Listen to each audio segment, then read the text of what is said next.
Did you know that when children touch or handle various materials and objects, they're actually developing the movements and coordination that will one day allow them to write?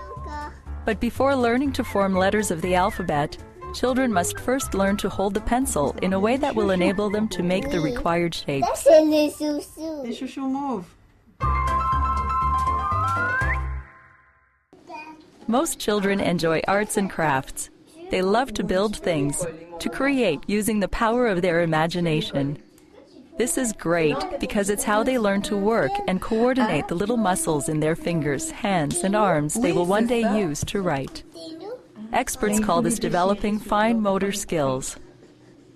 In order to learn to control their movements, children must flex their little muscles in different ways, doing a million different things, like shaping, tearing, painting, drawing, cutting, stringing beads, all movements that require a certain amount of dexterity and a good hand-eye coordination too.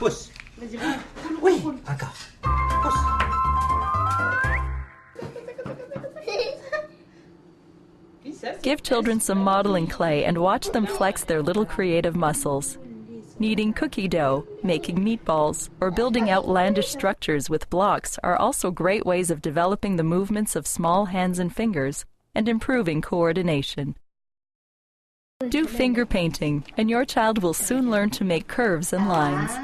Gradually, your child will also become aware that by sliding his fingers over the surface or paper in a specific way, he can draw shapes like a face, a dinosaur, or a house.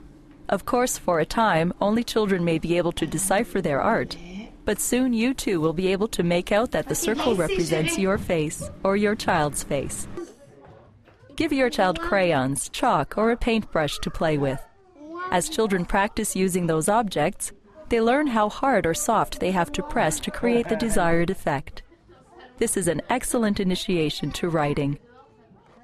Let your child doodle on different surfaces, for example, with chalk outside, on a board or in a notebook. This is how children learn to use the space, big or small, available to them.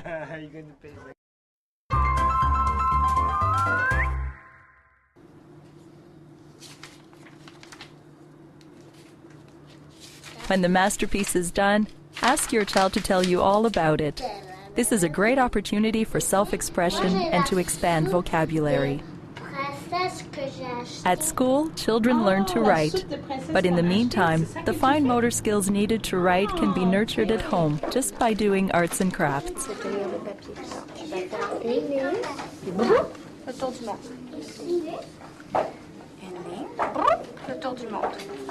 As he paints and draws, he is making lines and creating shapes that will later be used to write the letters of the alphabet. A child who can comfortably hold a pencil will find it easier to master the technique of writing. A child who plays at being an architect, a painter, a cook, an artist, or a chef is actually learning the technique of writing. And in just a few years, that child will be leaving you little I love you notes all over the house.